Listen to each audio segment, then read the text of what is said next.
buenas noches con todas y con todos.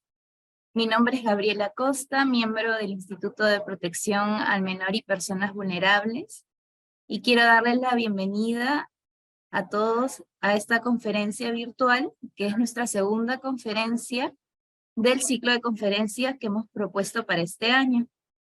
Esta conferencia se va a tratar sobre el poder y servicio en la vida religiosa, y estará dirigida por Evelyn Arraya Solano.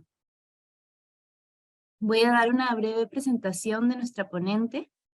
Evelyn es hermana de la Caridad del Sagrado Corazón de Jesús, licenciada en Psicología por la Universidad Antonio Ruiz de Montoya, miembro del equipo interdisciplinario del CAR, Casa Hogar Corazón de Jesús, coordinadora de la Comisión de Prevención de Abusos y Cultura del Cuidado de la Vida de la CONFER Perú. Es miembro de la Red de Prevención de Abusos en el Perú, colaboradora en el Instituto de Protección al Menor y Personas Vulnerables, y miembro del Grupo Interdisciplinario de Investigación sobre Abuso y Violencia de la UAM. Sin más, le voy a dar la bienvenida a nuestra ponente para que pueda iniciar la exposición.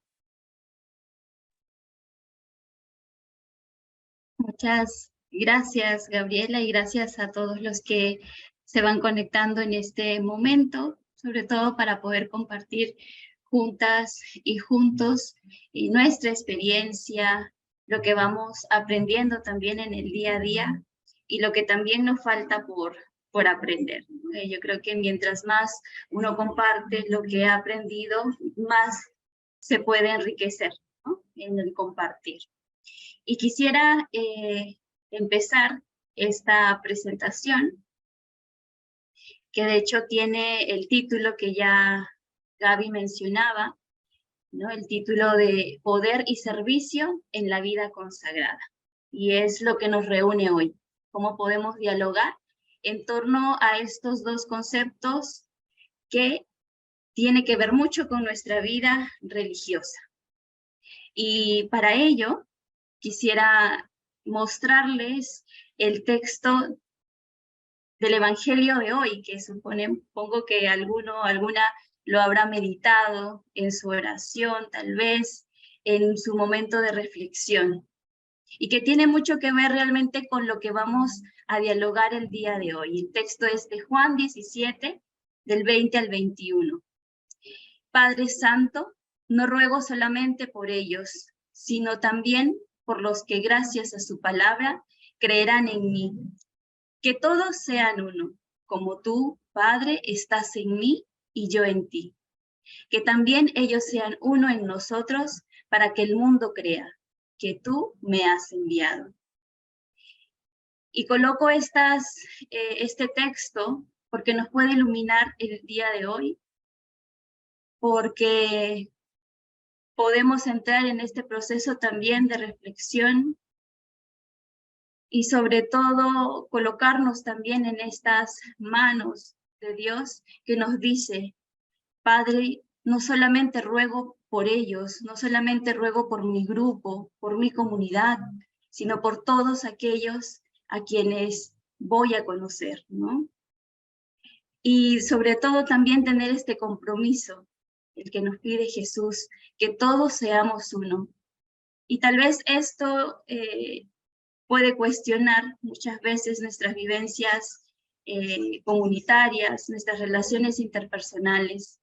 ¿Cuántas veces hemos caído en la división y nos cuestionamos con ello?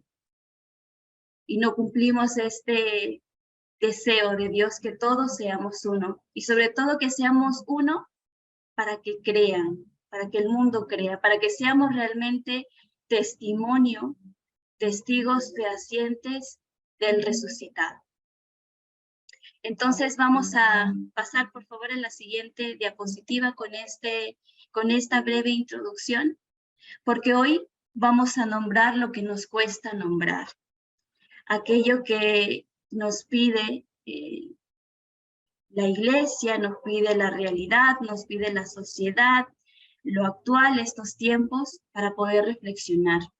Y traigo aquí estas palabras del Papa Francisco que nos pueden iluminar el día de hoy.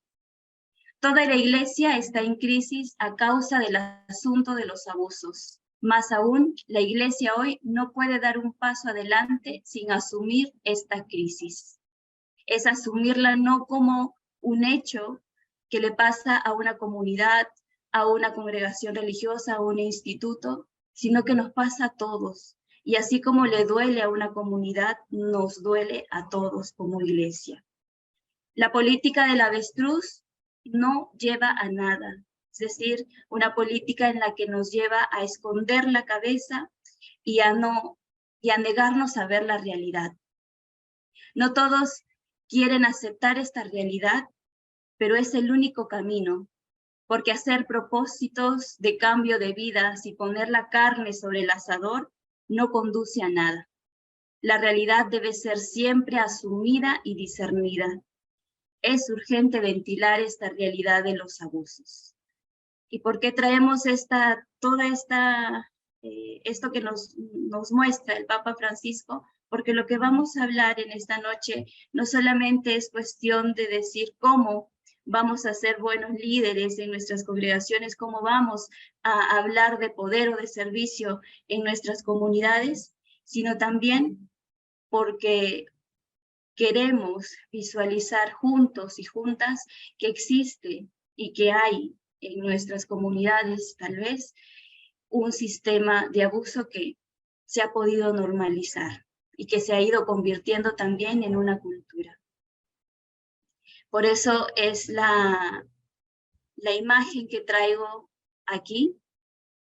Vamos a tratar de entrar en esta dinámica de sacar las vendas de los ojos, de sacar esto que no nos deja hablar, de aquello que no nos deja nombrar, y salir de ese caparazón para volver a abrirnos a esta novedad, abrirnos a lo nuevo. Siguiente, por favor. Entonces vamos a hablar del poder. Y quisiera que en este momento cada uno de ustedes pueda hacerse esta pregunta. ¿Qué entendemos cuando escuchamos la palabra poder? Y tal vez nos podemos dar unos segundos para respondernos esta pregunta. ¿Qué entiendo yo por poder? ¿Qué es lo primero que se me viene a la mente cuando hablo, tal vez en la comunidad, tal vez con los amigos, con las amigas, con otras comunidades religiosas, cuando se habla de poder? ¿Qué es lo que he aprendido en mi niñez, en mi adolescencia, en mi juventud? Cómo esto también ha ido corroborando dentro de mi comunidad religiosa, dentro de mi ambiente parroquial, dentro de mi trabajo. ¿Qué es lo que ha ido emergiendo, ¿no?, en torno al poder? Y que eso pues se va reflejando en acciones concretas, ¿no? Y tal vez en nuestra cabeza, en nuestra mente ha podido surgir diversas respuestas, ¿no? Podemos mencionar algunas que en el compartir con otras personas he podido recopilar. Y es pensar en un liderazgo o en un poder abusivo, en un poder que transgrede los límites de las personas, en un poder que debilita la identidad de las personas, en un poder también que es impositivo y en un poder que colabora con la represión del juicio crítico de las personas. Eso por un lado, pero por otro lado también podemos visualizar o traer también a nuestra memoria algún liderazgo de servicio, un liderazgo que atiende también a las necesidades de las personas que están alrededor sin excluir a nadie. Una relación también que se va haciendo simétrica en cuanto al poder. De por sí las relaciones de poder siempre van a ser asimétricas, pero también tenemos esta oportunidad de transformar esta simetría del poder en una relación humana simétrica, en una relación también de un servicio auténtico y que sea sobre todo creíble y coherente con nuestra vida, con lo que queremos reflejar hacia los demás. Y entonces vamos a ponernos a pensar y a traer ¿Qué es lo que nos quiere decir el poder? ¿No? Siguiente, por favor.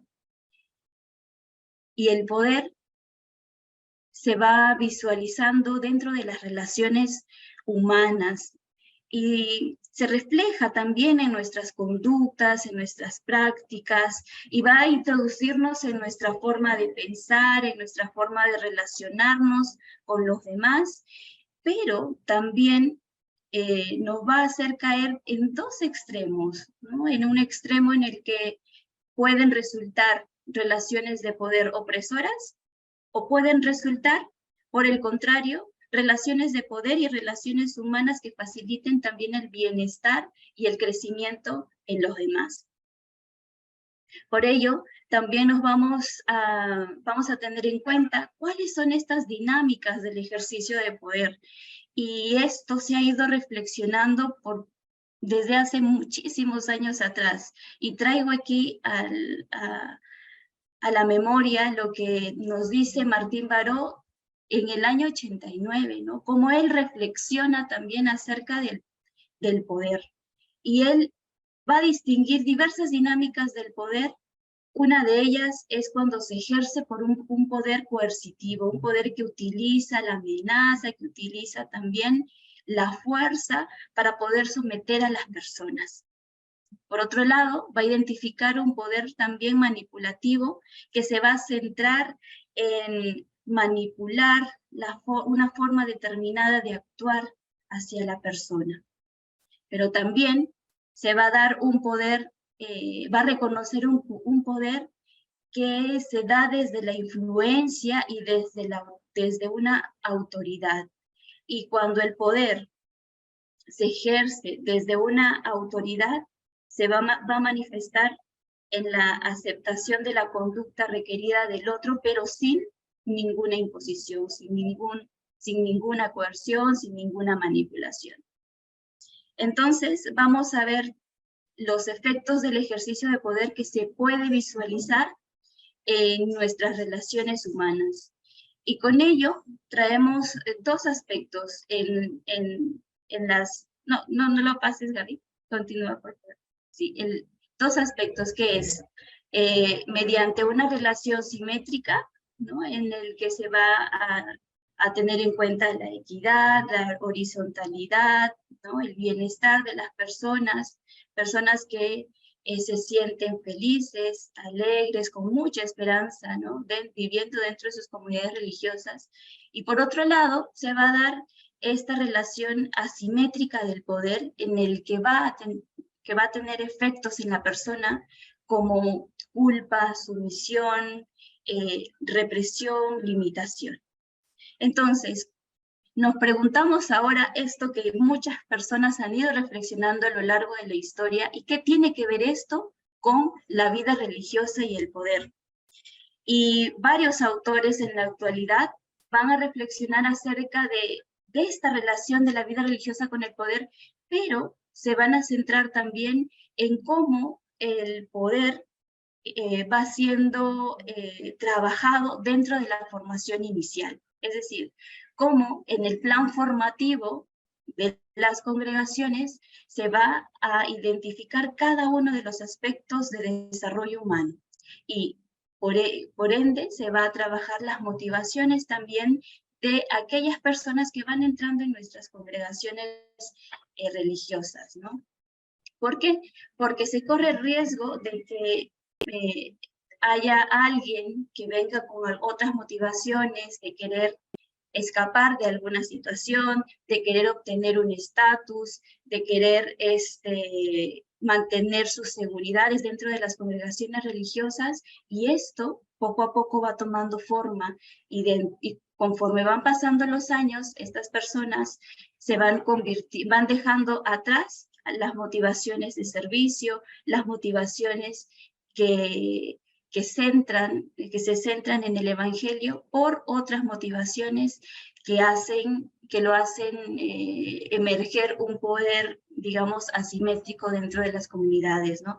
E ir repitiendo también patrones en la comunidad, aquellos patrones que ellos van a visualizar y que ellos y ellas van a aceptar como buenos como sanos, ¿no? También se puede visualizar una vida religiosa que en el proceso de formación también puede tender a infantilizar a los miembros de la comunidad, ¿no? Y poder de alguna manera anular este pensamiento crítico, y se puede formar, ¿no?, personas infantilizadas, cómodas, desatendidas también de la propia comunidad. Y esto obviamente se termina repitiendo los mismos patrones. Es decir, vamos a visualizar que el poder va a ser como un círculo vicioso si es que no ponemos nuestros ojos a irlo trabajando poco a poco. Entonces, vamos a pasar a la siguiente diapositiva, por favor. Y hay dos realidades dentro de la vida religiosa con todo ello que he venido introduciendo, ¿no? ¿Qué pasa? En dos realidades en la vida religiosa. La primera puede ser que nos podemos dar cuenta de todos estos aspectos que ya he mencionado y los que después también voy a desarrollar. Nos damos cuenta de que hay algún abuso de poder, de que puede haber algún abuso de conciencia espiritual, religioso, y bien, y damos el paso a plantearnos y a pensarnos nosotros mismos como congregación, como instituto, y avanzamos, tomamos medidas que nos ayuden a avanzar, a ir mejorando, a ir tomando nuevos lineamientos que nos ayuden sobre todo a prevenir.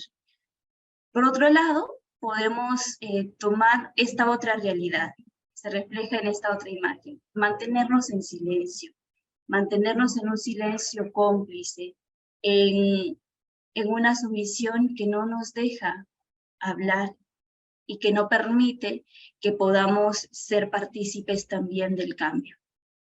Y estas dos realidades lo podemos visualizar en el día a día, ¿no? Podemos visualizar personas que realmente están sufriendo dentro de las comunidades religiosas, pero no se atreven a hablar.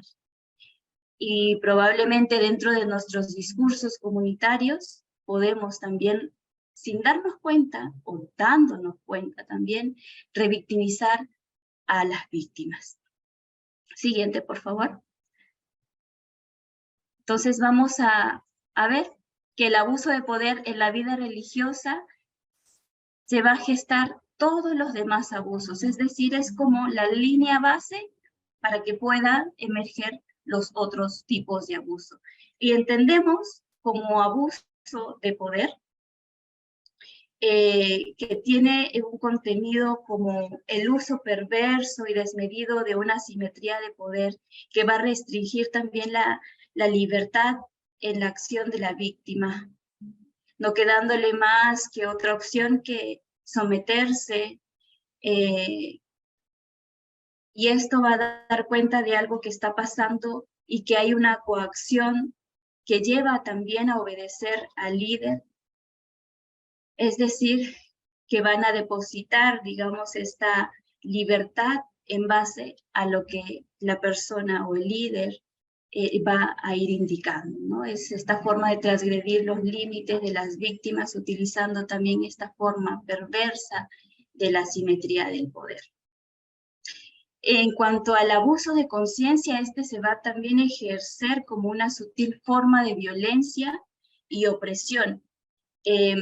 A diferencia del abuso de poder, el abuso de conciencia se va a introducir en el interior de las personas, de modo que van a sentirse vulneradas, se les va a quitar la libertad, hay un extremo control de la libertad, de la voluntad de la persona para emitir también los juicios.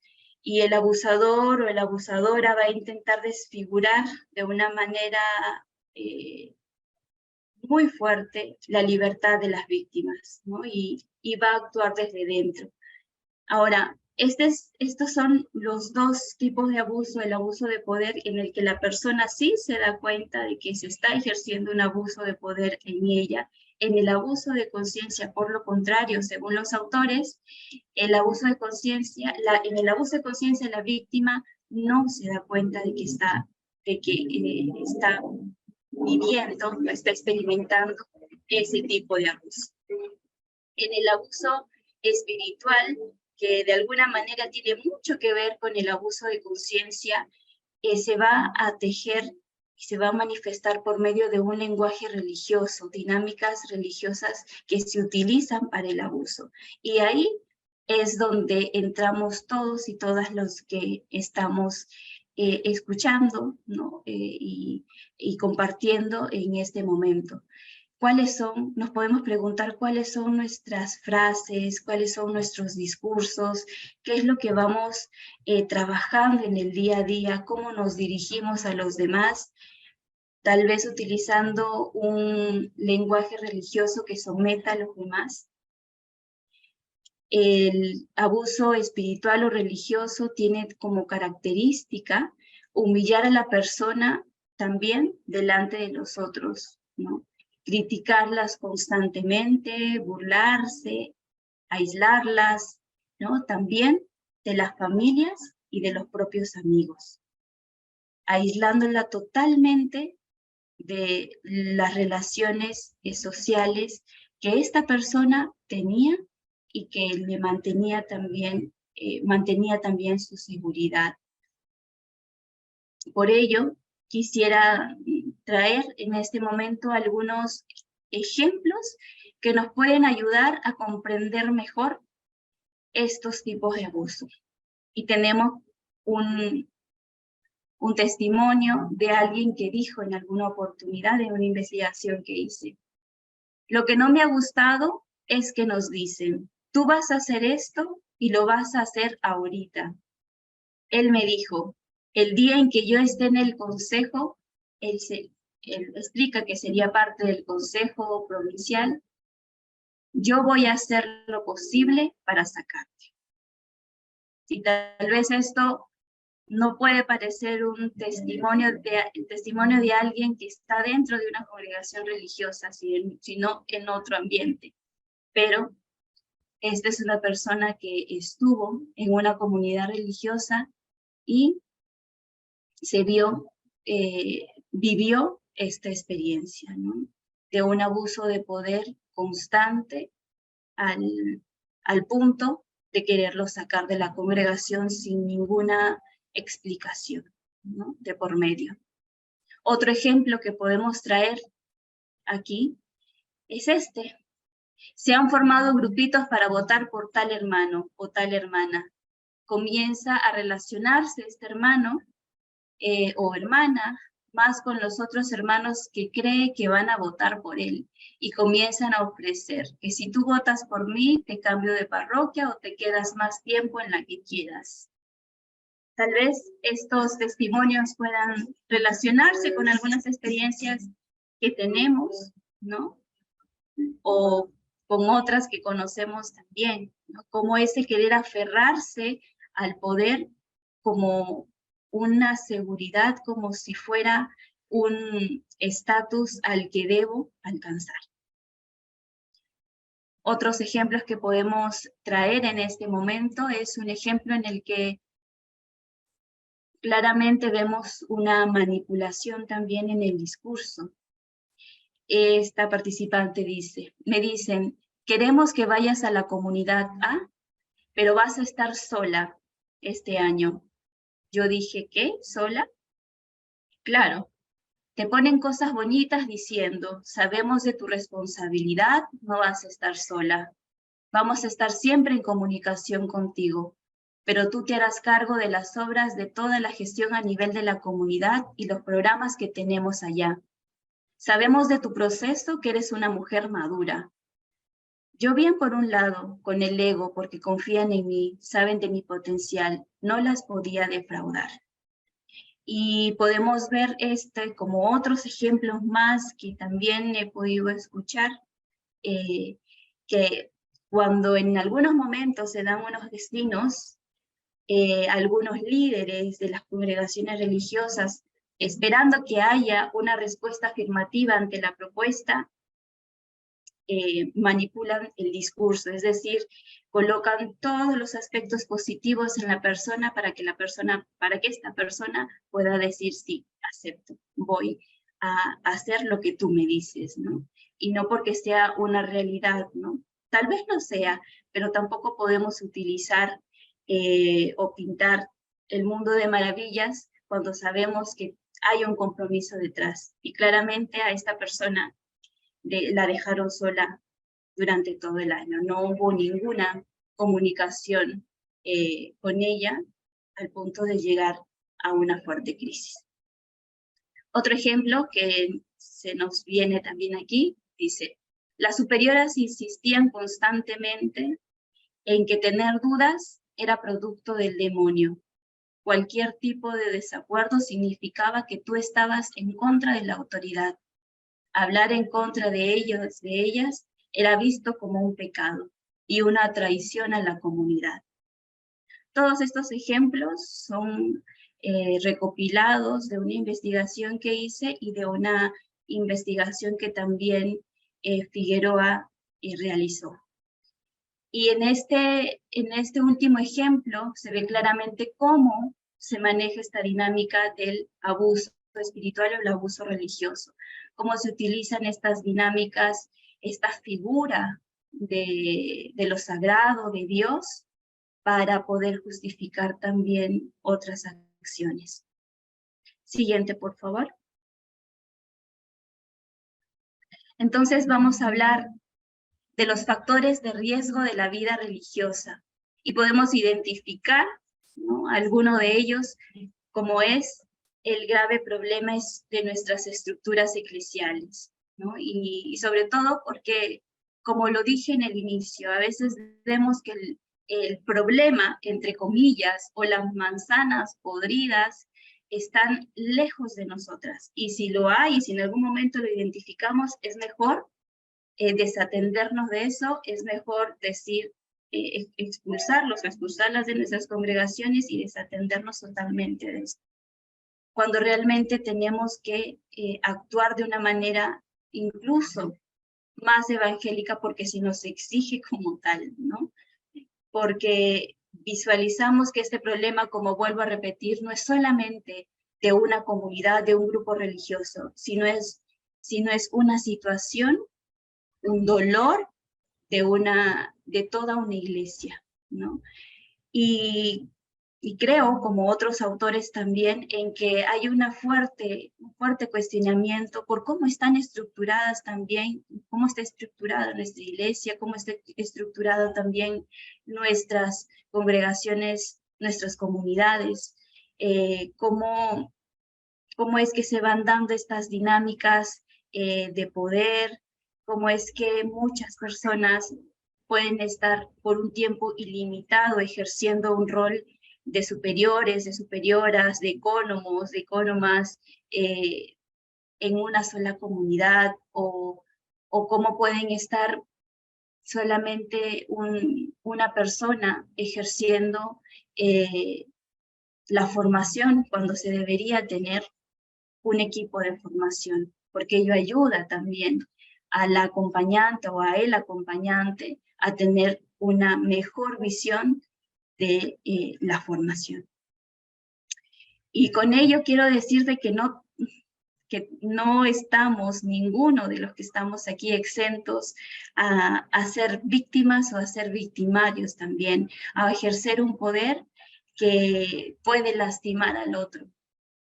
Yo que estoy hablando también aquí en estos momentos, en algún momento también he podido ser víctima, o en algún momento también de mi vida o en la actualidad he podido también ejercer un tipo de abuso, ¿no? Pero lo importante es darnos cuenta y tratar de mejorar estas situaciones, tratar de ser coherentes también con lo que pensamos, con lo que nos hemos comprometido también.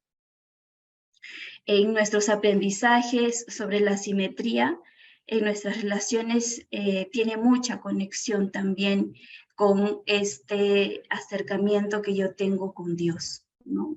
En cuanto yo me relacione con los demás, es la manera en que también yo me voy a relacionar con Dios.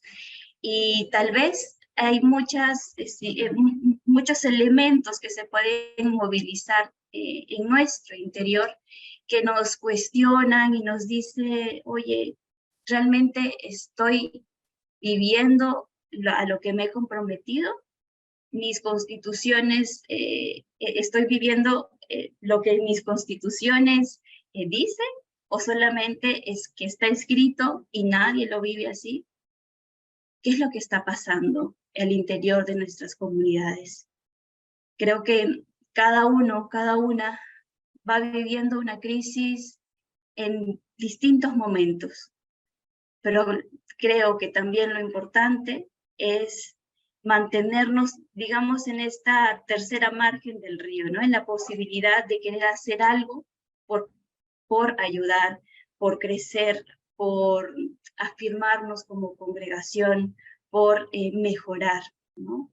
Como comunidad. Luego pasamos, otro factor de riesgo en la vida religiosa es la ausencia de políticas de prevención de abuso en las congregaciones y sobre todo, lo digo abiertamente, en las congregaciones religiosas femeninas. Hace algunos meses atrás, si es que no es un año atrás, como comisión de prevención de abusos de la CONFER, hicimos una encuesta. Y esa encuesta, pues, tenía como objetivo saber si las congregaciones religiosas tenían unas políticas de prevención en sus comunidades. Y nos dimos con la sorpresa que muchas congregaciones religiosas, sobre todo femeninas en el Perú, carecen de estas políticas de prevención. Y cuando no hay unas políticas de prevención, es el paso para todos los abusos que se puedan dar. ¿Por qué lo digo? Porque si no está escrito muchas veces y no nos atrevemos a comprometernos con ello, con estas políticas de prevención, con qué hacer cuando ocurre un caso de abuso en nuestras comunidades religiosas, dentro o fuera, con saber cuáles son estos códigos de conductas, qué es lo que se debe y lo que no se debe hacer, de manera incluso también detallada, pues si no lo sabemos, es un elemento y un factor de riesgo para que se pueda dar, para dar paso a un abuso. Siguiente. También tenemos esta asimetría jerárquica y abusiva, ¿no? Esto que hablábamos también anteriormente. No quiere decir de que el poder en el poder no puede haber una asimetría. Todo lo contrario, en todas las relaciones de poder que vamos ejerciendo, siempre va a haber una asimetría, ¿no? Pero la cuestión es cómo vamos a ejercer esta asimetría. Si vamos a ejercerlo una asimetría jerárquica de manera abusiva, cómo es que me estoy relacionando también, no solamente dentro de la congregación, porque a veces podemos decir, ya es la superiora, esto le compete solamente a señalar al superior o a la superiora, o al provincial o a la general. Nos olvidamos muchas veces de que todos, como lo dije en un principio, todos tenemos y ejercemos un poder, sea en nuestra comunidad, sea en los ámbitos pastorales, sea también en nuestras familias, sea también en nuestros círculos de amistad, en nuestros círculos de estudio, en todos aquellos ámbitos donde nos podemos desarrollar. Siguiente, por favor. Hay una falta también de formación permanente, ¿no? De una formación que nos ayude sobre todo a poder seguir formándonos, seguir actualizándonos. A veces podemos pensar que como ya hicimos los votos perpetuos, que como ya han pasado algunos años dentro de nuestras congregaciones religiosas, ya la formación no tiene cabida más en nosotras porque tenemos que ir respondiendo a las necesidades de manera activa. Nos olvidamos muchas veces de que nuestra formación tiene que ser constante, tiene que ser continua, ¿no? Para poder también estar, ¿no? Y dar respuesta a los nuevos signos de los tiempos. Luego visualizamos también, siguiente, visualizamos una escasa relectura congregacional de los votos. ¿Qué es lo que está en la narrativa? ¿Qué es lo que está escrito en nuestras constituciones? ¿Y qué es lo que vivimos en realidad? Tal vez este es un cuestionamiento que puede ahondar, puede estar en nuestro interior. ¿Cómo podemos ir nuevamente, ¿no?, haciendo una relectura de cuál es la forma de vivir mi castidad hoy en día, cuál es mi forma de vivir la pobreza o la obediencia?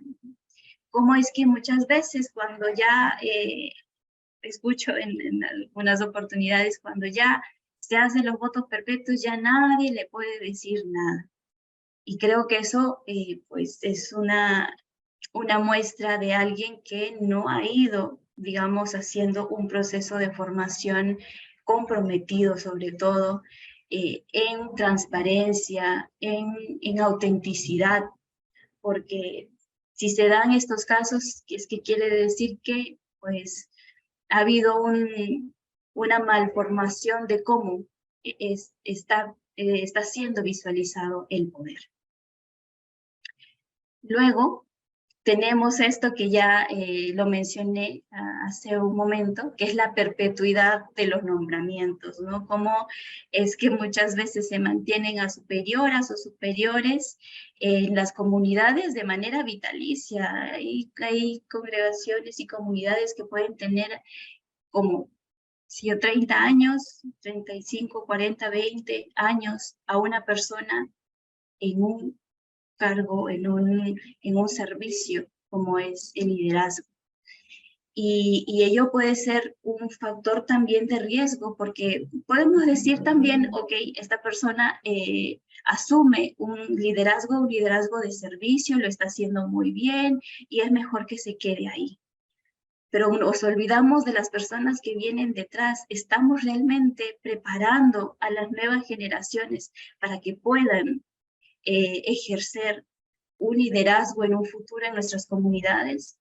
O más bien estamos visualizando y viendo que como no hay nadie en la congregación, pues esta persona tiene que asumir. No le preparamos o no le acompañamos en este nuevo servicio que se ejerce en la congregación. Entonces, ahí se va gestando también dinámicas de abuso que tal vez no lo visualizamos como tal, e incluso cuando se quita, digamos, ¿no?, a una persona que ha tenido muchísimos años dentro de un servicio en la comunidad, ¿qué es lo que pasa? Cuando ya no tiene ese cargo, en muchos casos se les mueve el piso, ¿no? Porque siempre tomaron las decisiones, nadie le cuestionó, nadie le dijo o nadie tuvo un comentario contrario a lo que él o ella pudo decir, ¿no? Y muchas veces nos encontramos con hermanas que no sabemos dónde colocarlas, dónde ellas también puedan, o ellos puedan hacer una vida también en fraternidad, en sororidad. También hablamos de este factor de riesgo en el que tiene que ver el fuero externo y el fuero interno, ¿no? Cómo vamos visualizando que en nuestras comunidades religiosas el fuero externo va siendo siempre todo lo que las personas van viendo desde fuera, cómo nos van visualizando, cómo por ejemplo, una superiora de la comunidad puede organizar ciertas actividades dentro de la comunidad, ¿sí? Pero lo que no estaría permitido es forzar para meterse dentro en el fuero interno de las personas. Es decir, nadie puede dejarse, qué sé yo, manipular, ni dejar que otros quieran meterse dentro de sus sentimientos, dentro de su relación íntima también con Dios. Y ante ello, pues vamos a pasar también al otro elemento de riesgo, que es la formación inicial. ¿Cómo es que elegimos también a los miembros de nuestras comunidades como parte del equipo de formación o como acompañantes, ¿no? Es un ámbito, digamos, de mucha vulnerabilidad, la formación inicial, donde vamos marcando qué tipo de vivencia queremos tener también con estas personas que están en formación, cómo la formación y el acompañamiento se va haciendo también una grave crisis, ¿no? Un grave problema también en las comunidades religiosas, porque en algunos casos se ha dado que hay gente que les pide a postulantes, a novicios o juniores, incluso en algunos momentos el cuaderno donde escriben sus oraciones personales. Y eso obviamente no está permitido. Nadie tiene por qué exigirle a la otra persona que te muestre su intimidad, porque ahí es donde estamos transgrediendo los límites de las personas. Tenemos también a personas que ingresan en nuestras comunidades y entran personas ya maduras, ya hechas, derechas, y a veces dentro de la formación inicial se tiende a infantilizar a las personas. No podemos tratar a ninguno de los formandos como niños o como niñas, sino como personas que tienen su propia autonomía, su propia libertad, y por ello hay que dejar que, al igual que todos los que estamos aquí, a dejar que se equivoquen, a dejar que puedan descubrir también lo nuevo para su vida, el compromiso realmente que quieren para su vida como consagrados o consagradas. En cuanto a la vivencia del carisma congregacional, pues sabemos que el Espíritu Santo es dinámico, ¿no? Que el Espíritu Santo pues es el que nos ayuda también a mantenernos activos. De hecho, vamos a vivir en unos días más Pentecostés, pero muchas veces sucede que hay congregaciones religiosas o comunidades que intentan encasillar al Espíritu Santo, es decir, intentan solamente vivir para su propio grupo, para su propia esfera, ¿no? Aquí nos podemos preguntar, ¿no? ¿Qué es el carisma realmente para nosotros? Si realmente es un don que crece con los dones personales también de nosotros, que va siendo una combinación, una intersección entre nuestro propio carisma personal y el carisma congregacional. ¿Cómo es que voy viviendo mi carisma también en relación con los otros, ¿no? Y con esto decimos también que hay personas que están en instituciones religiosas, pero solo y únicamente porque permanecen ahí, pero no por tener un sentido de pertenencia, ¿no? No porque se sientan identificados o identificadas con la congregación, simplemente porque están. Y ante ello, creo que es necesario que nos hagamos un cuestionamiento. ¿Cómo es que yo ayudo también dentro de mi comunidad a que las personas crezcan sobre todo en la propia humanidad? ¿Cómo es que muchas veces nos podemos guardar entre nosotras los secretos, no nos decimos aquello que nos puede servir para nuestro crecimiento personal, y por miedo, por querer seguir manteniendo una cultura en la que nos hace pensar que vamos a dejar que el otro se dé cuenta? ¿Cuándo va a ocurrir eso? ¿Cuándo va a ocurrir que, digamos, pase el milagro, entre comillas, de que el otro o la otra se dé cuenta de lo que está haciendo cuando nadie ha sido capaz de decírselo? Y eso también es un factor de responsabilidad para todos nosotros los que nos encontramos aquí, ¿no? Si queremos realmente ser herramientas, si queremos ser entes de cambio, tenemos que empezar también por nosotros mismos, por nosotras mismas, ¿no? Y con ello también quiero mencionar que nuestra vivencia, nuestro carisma congregacional no tiene por qué tampoco, si bien se puede diferenciar de otros carismas, pero no puede encerrarse, encasillarse solamente a mi propio grupito, ¿no? A mi propia esfera, a mi propia, entre comillas, secta, porque hasta eso se puede volver cuando vivimos en un ambiente muy cerrado, muy rígido, donde está permitido también, donde se ve permitido estos abusos, ¿no?, dentro de nuestras comunidades.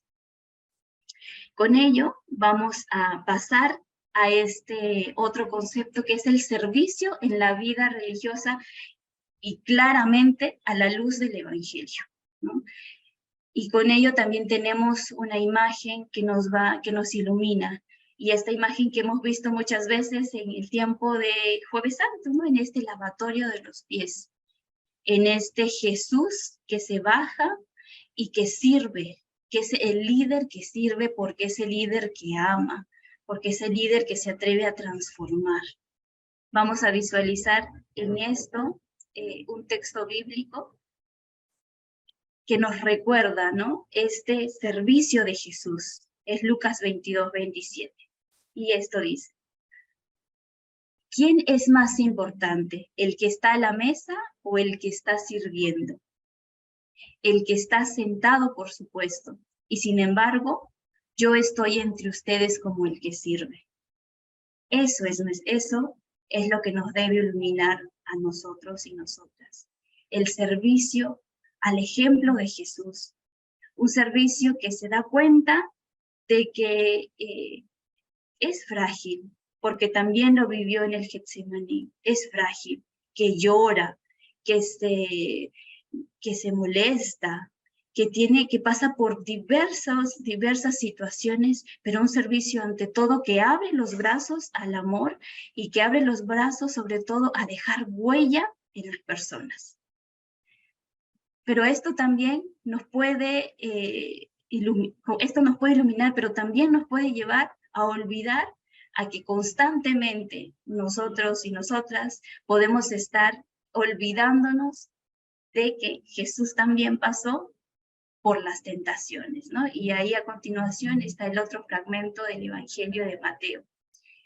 El demonio lo llevó luego a una montaña muy alta. Desde ahí le hizo ver todos los reinos del mundo con todo su esplendor y le dijo: te daré todo esto, si te postras para adorarme.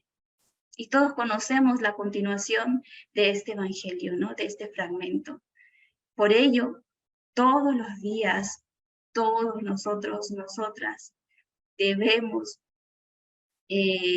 también sentarnos a los pies de Jesús, a los pies del sagrario, y decir realmente, y preguntarme yo misma, yo mismo, ¿qué estoy haciendo? ¿Cómo es que estoy ejerciendo mi poder? Si realmente estoy ejerciendo un poder de servicio a la luz de Jesús, o estoy ejerciendo un poder que limita a los demás. Y si lo hago, pues, vuelvo a comenzar, ¿no? Vuelvo a mi origen, vuelvo a mi principio, vuelvo a mi centralidad, que es Jesús. Siguiente, por favor. Entonces, vamos a hablar con esto que acabamos de reflexionar, vamos a hablar del perfil de liderazgo. Y les pido que cada uno de ustedes pueda hacerse esta pregunta. ¿Cuál es el perfil que tienen los líderes religiosos hoy? ¿Qué es lo primero que se nos viene a nuestra mente?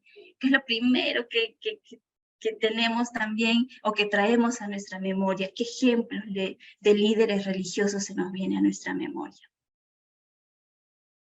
Luego también nos podemos preguntar qué características son esenciales en el liderazgo de la vida religiosa, ¿no? ¿Cuáles creemos que realmente un religioso o una religiosa debe tener para asumir un cargo de un liderazgo dentro de nuestras comunidades religiosas? Y esto nos puede servir incluso cuando estamos o nos encontramos en algunas reuniones a nivel de comunidades, en algunos encuentros, sobre todo en encuentros donde hay que elegir, por ejemplo, a un provincial, a una provincial, a una superiora general, ¿no? Nos ponemos a preguntar, nos preguntamos, nos hacemos esta pregunta cuando estamos a punto de elegir a alguien, o simplemente decimos, bueno, como no hay nadie más, tenemos que elegir a esta otra persona. O por ejemplo, no, porque esta persona, no voy a elegir a esta persona porque se les va a traer contra mí y es mejor que no sea elegida. También puede suceder, como también puede suceder que hay personas que digan, bueno, me voy a sumar a este grupo porque también voy a recibir algo, ¿no? De todo esto. O asumo realmente mi compromiso y digo, esto es lo que el Señor me pide y esto es lo que realmente tiene coherencia, ¿no? Y esta persona, me guste o no, pues reúne estas características, ¿no? Ahora vamos a ir a otra pregunta incluso más honda.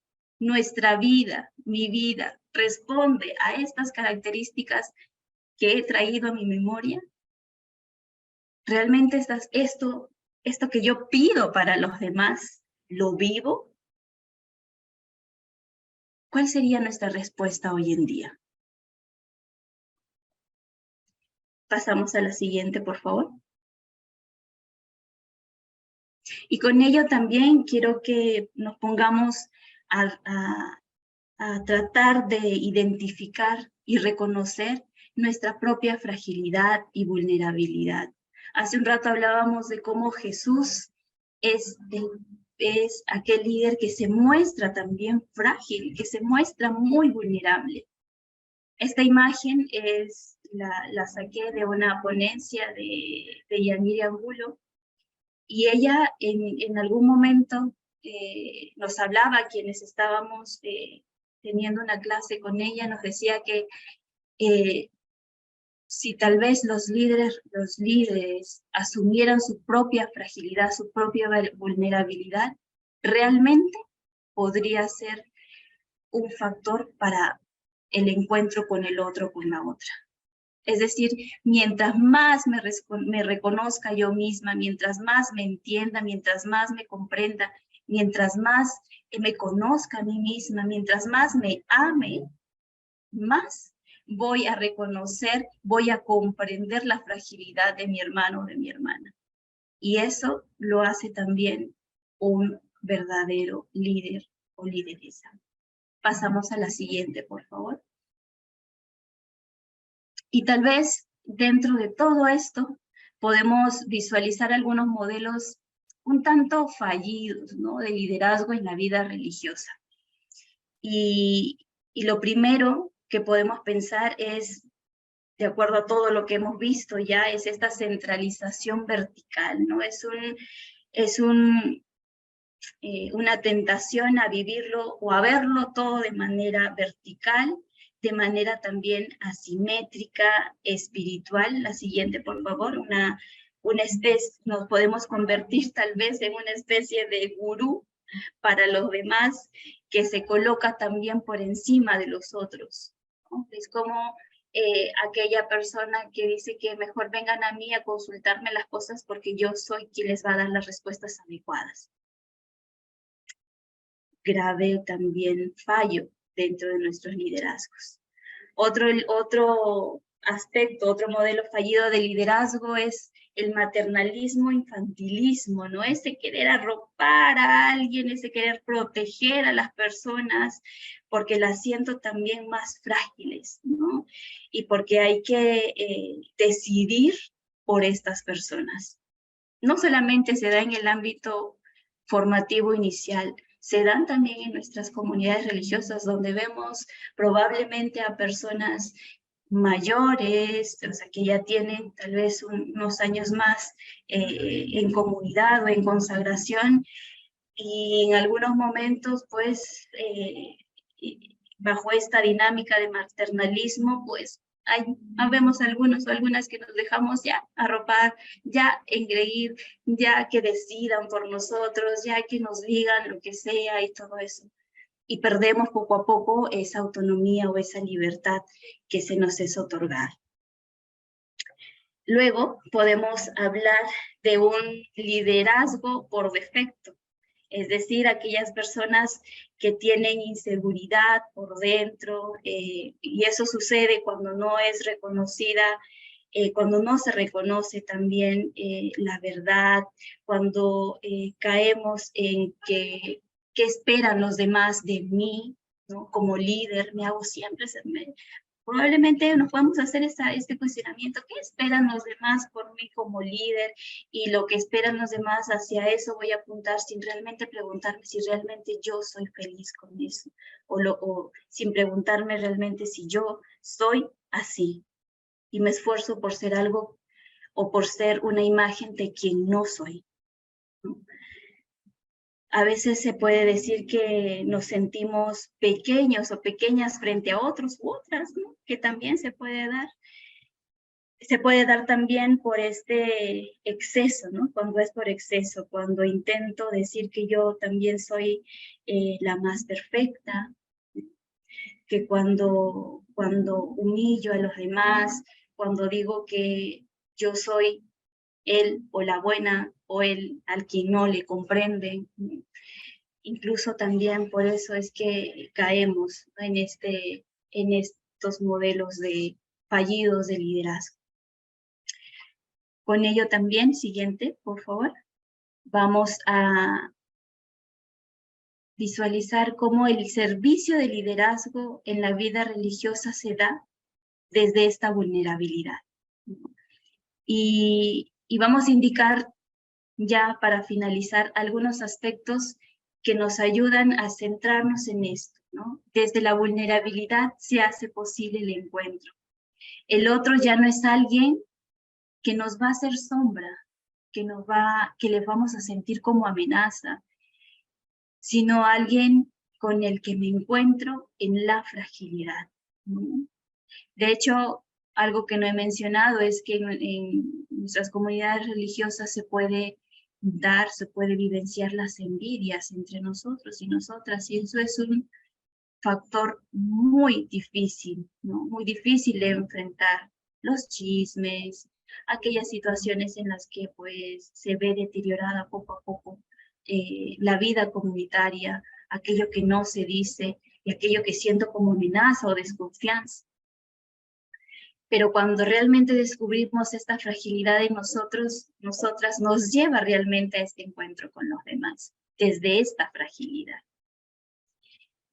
Luego, decimos también que cuando amamos, vamos bajando también nosotras todas aquellas defensas. Y este realmente es un elemento que nos ayuda también a poder cambiar las cosas. Solo desde la fragilidad podemos hacer crecer nosotros mismos y podemos hacer crecer también a los demás. Luego visualizamos que cómo cambiarían las cosas si los líderes realmente reconocieran su propia fragilidad, su propia vulnerabilidad. Y este es un trabajo interno del día a día.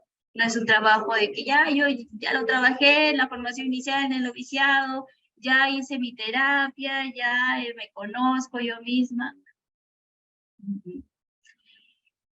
Siempre el ser humano va experimentando lo nuevo, lo auténtico, ¿no? Siguiente, por favor. Hay que extender las alas y también darnos cuenta que no tenemos todas las respuestas. Siempre hay que estar en una constante búsqueda. No podemos decir de que todo lo sabemos o que todo ya lo hemos resuelto. Simplemente siempre hay que dejar la puertita abierta para poder, ¿no?, volver a ingresar y que la novedad y el Espíritu Santo también ingrese hacia lo nuevo. Seguir a un Dios que se hace vulnerable también en la cruz y es el que más ama. Es aquel que nos ayuda a extender nuestros brazos y amar desde esta fragilidad, desde esta vulnerabilidad. No sé si hay algo más. Sí. El Evangelio consiste en que ayudemos al otro a tener también la mirada alta. Y con esta última frase quisiera también terminar esta reflexión, porque nuestros liderazgos, nuestros modos en los cuales nos relacionamos con los demás, no pueden seguir sometiendo, no pueden seguir dañando, revictimizando más a las personas, tratando de que la mirada sea baja, sino nuestro compromiso realmente evangélico, ¿no?, consiste en ayudarnos a tener esta mirada alta, esta mirada que nos redime, esta mirada que nos devuelve la dignidad tal como lo hizo Jesús. Jesús se bajó hacia aquella mujer, ¿no?, para hablarle en ese contacto visual, ¿sí? Y por eso es nuestro compromiso. Visualizar siempre a Jesús también como centro de nuestro liderazgo de servicio, desde también esto que se nos abre, desde nuestra propia fragilidad y vulnerabilidad. Muchísimas gracias.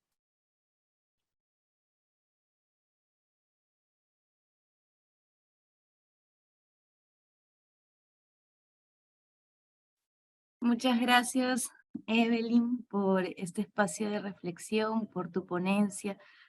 En este momento vamos a abrir un espacio de preguntas, dudas y comentarios que a todos los presentes les haya surgido a partir de la ponencia. Así que los invitamos a poner todas esas preguntas, comentarios. En la parte de abajo del Zoom van a encontrar una opción donde pueden ir escribiendo para poder transmitirle a nuestra ponente. Por aquí ya tenemos una primera pregunta, Evelyn. Dice, ¿cómo evitar la revictimización en una persona? Es una pregunta también bastante amplia, creo yo, ¿no?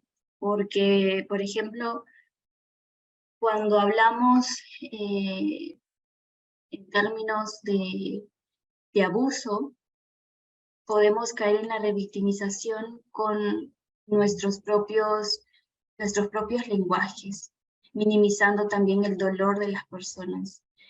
Nunca vamos a saber cuánto una persona ha experimentado de dolor frente a un tipo de abuso hasta que no atravesemos tal vez por la misma situación. Y creo que eso es un factor muy, no sé, muy doloroso, ¿no?, también para las personas que han sido víctimas de abuso. Yo me acuerdo, una persona puso una vez por un ejemplo, ¿no?, cuando ahora pues se habla de los abusos y eso, y hay personas que pues dicen, ¿no?, los abusos hoy en día están de moda, ¿no? Hablar de abuso, hablar de prevención de abuso está de moda. Y yo me pongo a pensar, ¿no?, ¿cómo es que un abuso puede estar de moda? ¿Cómo un dolor puede estar de moda? ¿Cómo una tristeza profunda, una culpabilidad, la culpabilidad que siente la propia víctima puede estar de moda? Los abusos han estado desde millones de años antes. Se ha ocultado muchísimo. Y por eso mismo creo que en nuestras comunidades reflexionar con muchísimo respeto sobre estos temas nos ayudaría a disminuir la revictimización. ¿Y por qué lo digo? Porque se puede dar, por ejemplo, en una comunidad religiosa donde estamos hablando de esto, ¿no?, del abuso y todo esto. Entonces, no sabemos si algún miembro de la comunidad, por ejemplo, ha sido víctima de abuso. Y tal vez con nuestros comentarios podemos revictimizar a la persona y decir, no, estos quieren buscar plata, no, estos quieren hacer daño, estos quieren, cuando una víctima lo único que quiere es que estas situaciones no se vuelvan a repetir. Gracias, Evelyn.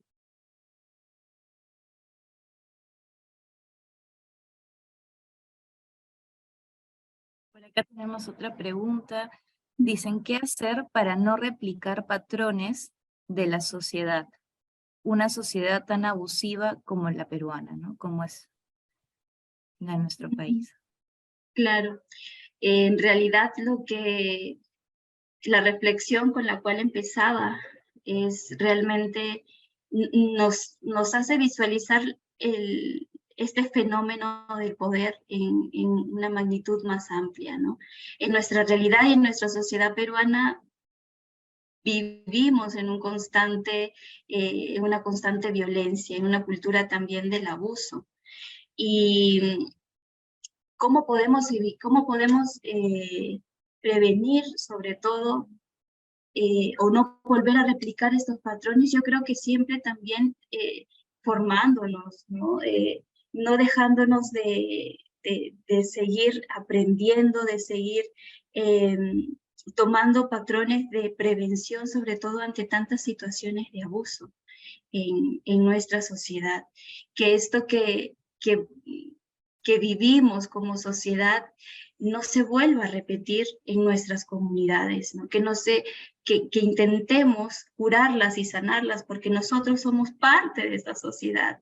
Nosotros hemos ingresado a nuestras comunidades religiosas viviendo, siendo testigos de todo esto, ¿no? Algunos han podido vivir en mayor o en menor nivel la violencia en sus hogares, pero mientras no se trabaje la historia personal, esto va a seguir replicando.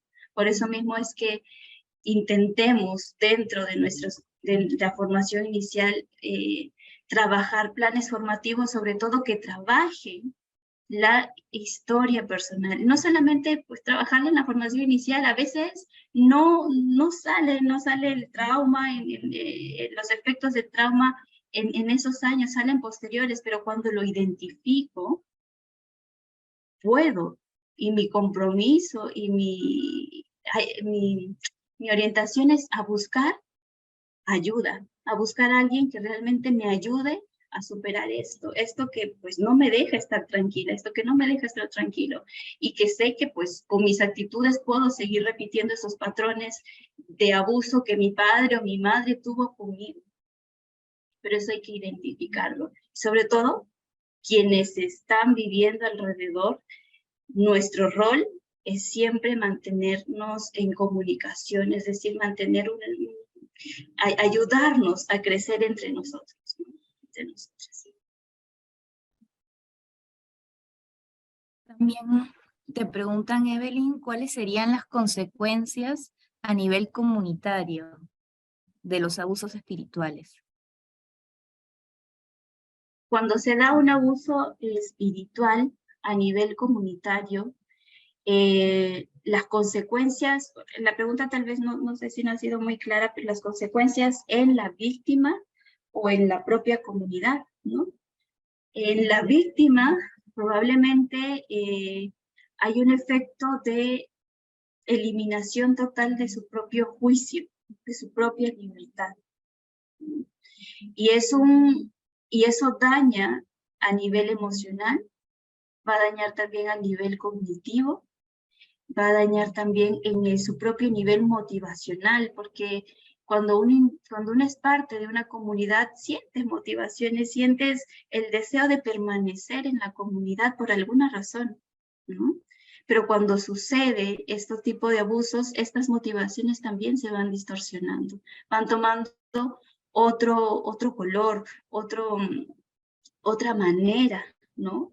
Y eso hace pues que haya una otra que haga someterme, ¿no? Haga que yo me vuelva más sumisa, que en mí solamente esté la palabra de esta persona que quiere que yo haga lo que realmente quiero, lo que es bueno para mí, ¿no? Incluso por eso digo, a nivel cognitivo, distorsiona totalmente nuestro propio juicio, ¿no? Y a nivel emocional, pues hay muchísimos elementos que nos ayudan a detectar que realmente no están ayudando, como una tristeza profunda, como una culpabilidad, ¿no? Tremenda, ¿no? Y que no me deja, y que no deja mantenerme como era antes, ¿no? Hay testimonios de religiosos y religiosos que dicen que antes eran personas que les gustaba relacionarse con los demás, que les gustaba tener amigos, pero cuando se vieron encerrados en las comunidades y no les permitieron seguir relacionándose con sus amigos, con sus amigas, con su familia, vieron distorsionado realmente cómo eran ellas antes o cómo eran ellos antes, ¿no? Incluso hay algunos que no saben ni realmente qué es lo que realmente les gustaba hacer, qué es lo que les gustaba ponerse, incluso, ¿no? Entonces, tiene muchísimos efectos en la persona que es víctima y en las comunidades cuando esto sale pues a la luz y cuando se da una denuncia pues, y no hay un protocolo, no se activa un protocolo dentro de estas comunidades, las situaciones o las consecuencias pueden ser muy graves dentro de la comunidad, ¿no? Incluso se puede dar pues, ¿no? una intervención a esas comunidades. También en relación con el tema del abuso, te preguntan si, por ejemplo, ¿cómo diferenciar si no es imposición de mis propias ideas? ¿No? O sea, ¿cómo reconocer que no es abuso, sino imposición de mis propias ideas? Ok, yo creo que hay algo que nos puede ayudar un montón a poder diferenciar esto, ¿no?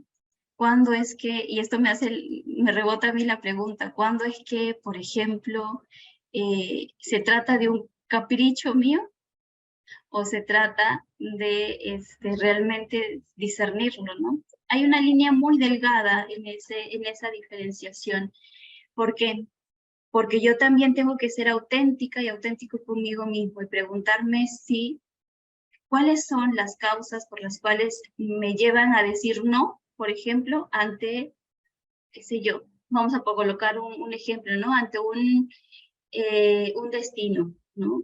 Si realmente cuando me dan un destino, como lo solemos decir nosotros los religiosos, cuando nos envían a otras comunidades, nos piden esto, ¿qué es lo primero que rebota en nosotros? ¿No? El deseo de decir, no quiero ir porque simplemente no, porque no me gusta, o realmente hay factores o elementos que realmente me hacen decir no, porque se ve vulnerada, qué sé yo, alguna situación realmente crítica, importante, que no me va a hacer vivir en libertad plena, en autonomía, que voy a ver perjudicada incluso mi salud mental o mi salud física, ¿no? En eso creo que podemos ir diferenciando cuándo se trata realmente de hablarlo, de dialogarlo, qué es lo que siento yo misma, ¿no? ¿Cómo me voy sintiendo frente a estas situaciones? ¿Realmente veo vulnerada mi libertad? ¿O realmente estoy hablando de una idea mía y de un capricho que quiero cumplir, ¿no? Y en cuanto, por ejemplo, acá surge una duda, ¿no? O un cuestionamiento sobre qué hacer al encontrarse uno con una persona herida o dañada por una situación de abuso o violencia. ¿Qué hacer ante esta situación? Lo primero que podemos hacer es acoger a la persona con mucho cuidado, con mucha delicadeza. Dejar que la persona hable de lo que le duele con libertad. Y en esto tenemos que tener muchísimo cuidado porque es toda la fragilidad de una persona que se nos es depositada y la confianza de una persona que se nos es depositada hacia nosotras, ¿no? O a nosotros. Lo que no debemos hacer es caer en cuestionamientos, en decir, no, ¿te parece? Creo que no puede ser por ahí, ¿no?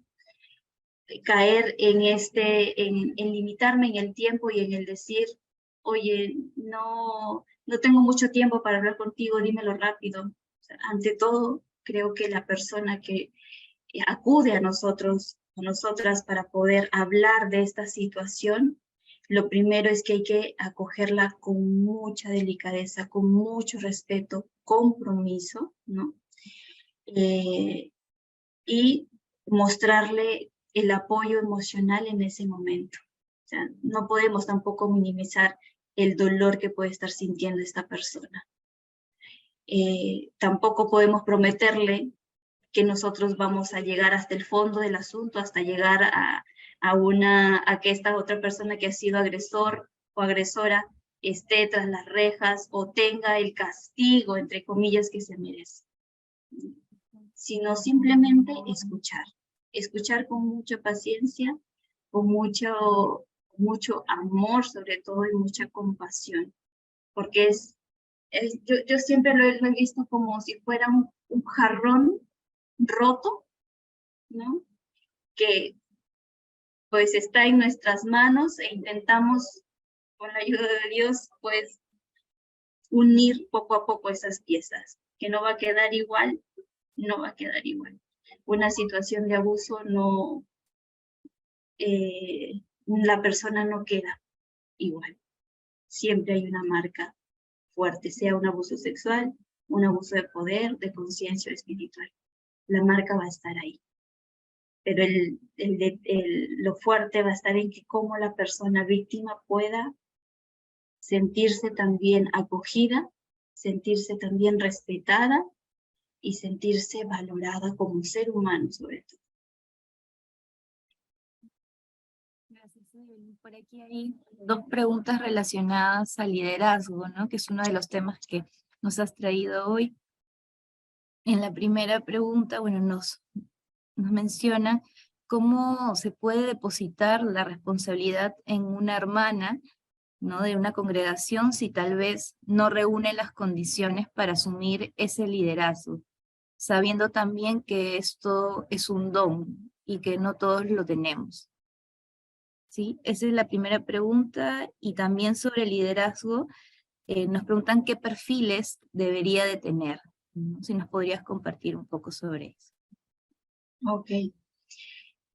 Sobre todo yo creo que el perfil y las características que hemos podido visualizar en torno a lo que hemos venido reflexionando es cómo esta persona que puede ser un líder en nuestras comunidades es una persona que primero atienda a la escucha, ¿no? Atienda a sentarse, a escuchar sin ningún prejuicio frente a la persona que está delante, ¿no? De nosotros o de nosotras, ¿no? Cómo esta persona también va manifestando cierta, ¿no? Coherencia en su vida, ¿no? Cómo es que se va relacionando también con los demás, cómo es que va haciendo partícipe de las decisiones a los otros miembros de la comunidad, porque a veces puede ser que sí, hay algunas decisiones que sí se tenga que tomar el líder de la comunidad o de la congregación. Es verdad, hay decisiones que se tienen que tomar en un momento determinado, pero también hay decisiones que pueden ayudar, ¿no? A la comunidad a sentirse parte y corresponsable de la comunidad. Y muchas veces eso se olvida, ¿no? Y no se hace partícipe en la comunidad, no se ayuda a crecer en esa corresponsabilidad. Si visualizamos la figura de Jesús, creo que ahí tenemos claramente el modelo, digamos, ¿no? de liderazgo. Creo que no hay una receta, no hay como que esos tics para poder marcar si sí o si no, porque en nuestra vida pues sería volvernos a lo mismo, ¿no? Volver a encasillar a las personas, ya este reúne tal característica, entonces este va a ser, o esta va a ser. Yo creo que sería encuadrarnos más y no dejarnos vivir en la autenticidad, ¿no? En la autonomía, ¿no? ¿Cómo es que, por ejemplo, yo puedo ejercer un liderazgo desde mi propio ser, ¿no? Desde mi propia esencia, ¿no? Que no necesariamente tiene que ser la misma que la otra persona. ahí es donde vamos a diferenciar. No tenemos, lamentándolo mucho, la recetita, ¿no? El patrón de un liderazgo realmente, qué sé yo, auténtico. Hay muchísimos modelos de liderazgo, muchísimos, que ayudan y todo eso.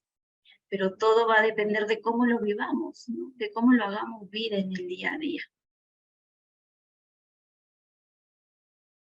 Por aquí también nos preguntan, Evelyn, ¿cómo y cuándo la persona puede ejercer su poder en el servicio?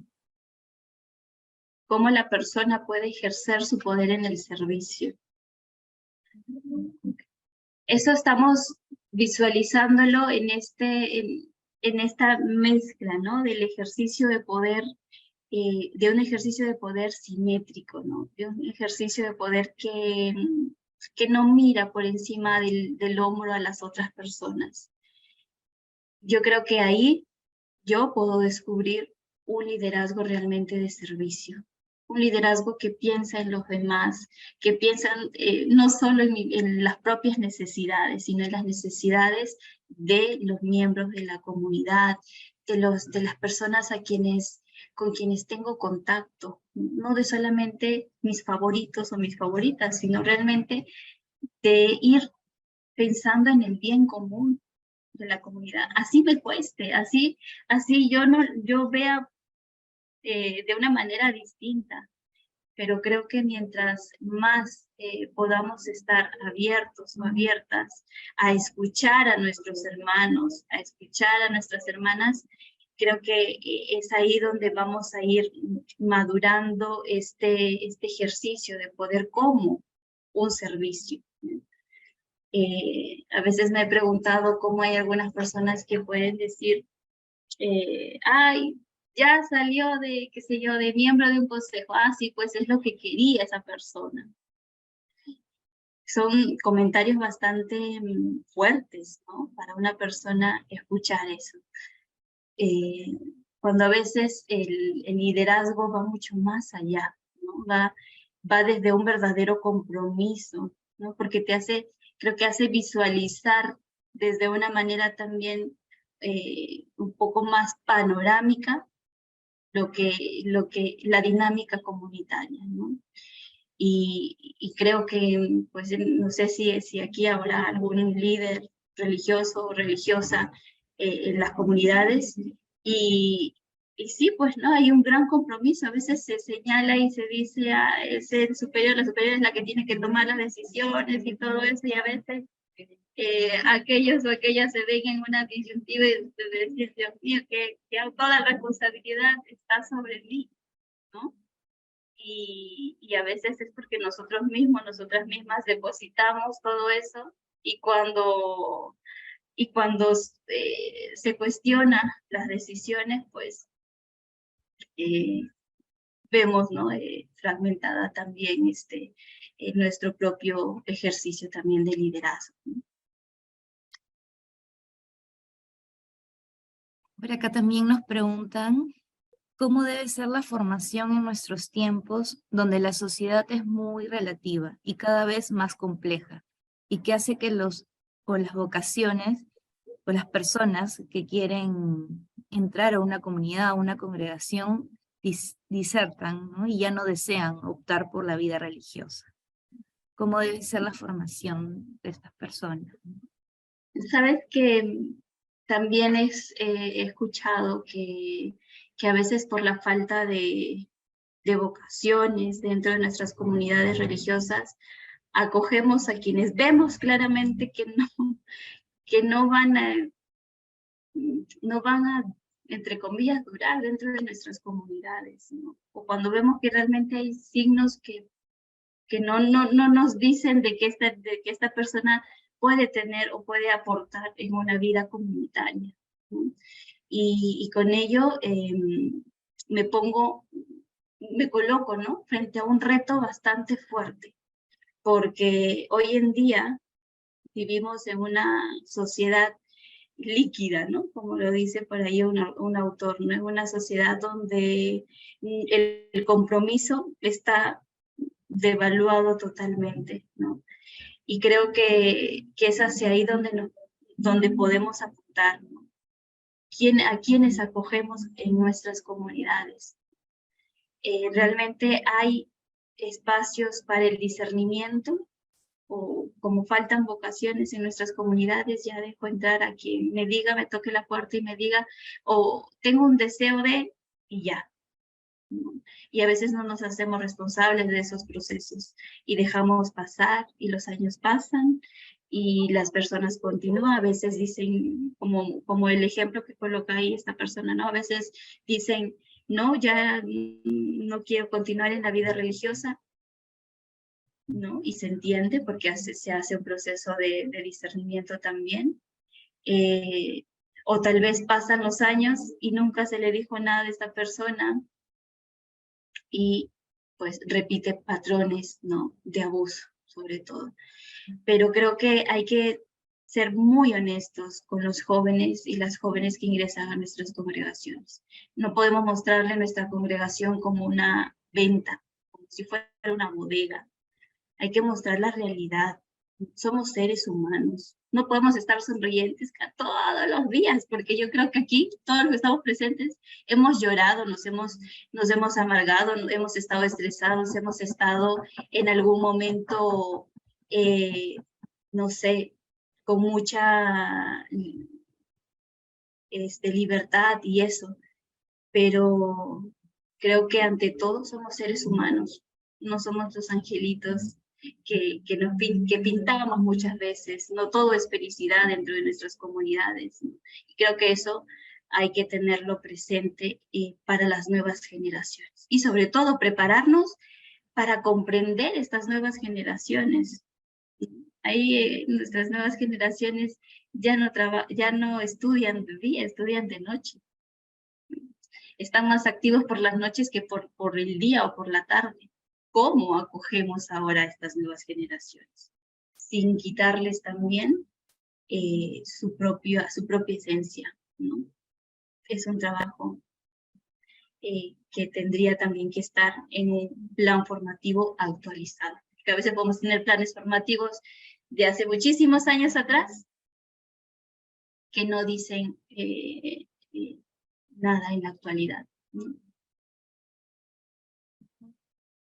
Gracias, Evelyn. Solo para terminar, una última pregunta. Nos dicen, ¿cómo ayudar a las hermanas que tienen heridas, ¿no? Y han vivido situaciones dentro de la comunidad? Unida a esta pregunta también está cómo generar diálogo en la comunidad. Esas serían las dos últimas preguntas. ¿Cómo ayudar a las hermanas que fueron víctimas? Es una pregunta también bastante complicada, porque nunca vamos a saber la gravedad de lo que puede sentir la persona en realidad. Pero si reconocemos que esta persona ha sido víctima de algún tipo de abuso y somos conscientes y esta persona nos ha confiado esta experiencia, lo primero que hay que ofrecerle es una ayuda, sobre todo terapéutica, que pueda trabajar también en él o en ella, es este trauma, que realmente es un trauma. Este evento que hace que la persona se fragmente en pedacitos. Y ayudarla, sobre todo, ayudarlo en volver a reconstruirse, ¿no? Y en el ayudarle en el acompañamiento espiritual, en el acompañamiento psicológico, en algún miembro de la comunidad que pueda estar con él o con ella, porque pasan situaciones muy, muy complejas dentro del proceso también de sanación. Con eso no quiere decir, y lo vuelvo a repetir, que teniendo un acompañamiento, la persona ya va a dejar de sentir lo que antes sentía. El sufrimiento y el dolor permanecen, no con la misma intensidad, es verdad, no con la misma intensidad, pero el dolor y la experiencia se mantiene ahí. La cuestión es cómo esta persona va a llegar a este proceso también, y yo lo asemejo, ¿no? Este proceso que en algún momento me compartieron, ¿no? Este proceso de resurrección. Porque pasar por un abuso es pasar también por un episodio de muerte. Algo se ha muerto. Pero también hay que pasar por este proceso de resurrección, de volver a la vida. Y para ello también no lo puede hacer una persona por sí sola. Necesita un acompañamiento. Y la otra pregunta que ya me olvidé, Gaby, disculpa. ¿Cómo generar diálogo dentro de la comunidad precisamente cuando hay situaciones de abuso, ¿no? O cuando hay hermanas que han vivido situaciones de abuso, o también de lo contrario, si también están los abusadores o las abusadoras, ¿no? Estas dos partes, ¿no? ¿Cómo generar un diálogo? Yo creo que ahí es bastante complicado generar un diálogo entre el abusador y la víctima en un mismo espacio cuando el abusador o la abusadora no reconoce que hubo un daño. Es muy complejo en primera instancia, ¿no? Siempre se tiende a separar las partes, ¿no? Separar el abusador o la abusadora de la víctima para que pueda hacer un proceso, ¿no? De reparación, de reconstrucción, ¿no? Y luego sí se pueda atender o se pueda dar paso a un diálogo y a una reconciliación, ¿no? Pero esto es un proceso pues bastante largo, ¿no? Cuando hay en las comunidades situaciones tensas y cómo llevarlas al diálogo, creo que ante todo siempre es bueno intentar, yo creo que es buscar algún aliado o alguna aliada, ¿no? Que pueda ayudar en este proceso de enfrentar un diálogo, porque solas o solos no lo vamos a poder lograr, ¿no? En la comunidad creo que en algún momento se va a encontrar a alguien con quien algo de similitud o algo de identificación puedas tener. No creo que todo sea oscuro, ¿no? Puede tornarse oscuro, todo oscuro, cuando estamos atravesando una crisis, pero cuando pasa la tormenta y llega la calma es cuando nos visualizamos que sí, que hubo más momentos, hubo más oportunidades de poder abrirnos al diálogo. Pero como vuelvo a repetir, cuando suceden estas situaciones, lo importante es buscar a un mediador, a una mediadora, a alguien que pueda ayudar en el diálogo.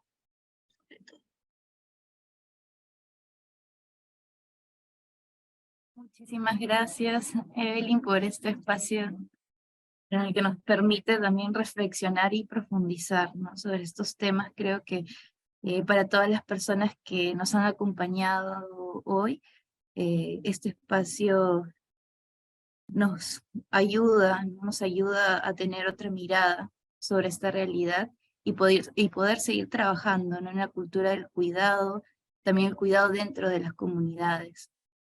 Quiero agradecer también a todas las personas que nos han acompañado hoy. Y para finalizar con la conferencia, solo recordarles que al término van a recibir probablemente en su correo un link donde pueden llenar ustedes o dejar sus comentarios sobre qué les ha parecido la conferencia. Y nuevamente, Evelyn, te agradezco igual en nombre del equipo del instituto. Y invitamos también a todos que nos sigan acompañando en los distintos espacios, ¿no? Que vamos a ir generando en este año. Muchas gracias y buenas noches a todos. Muchas gracias.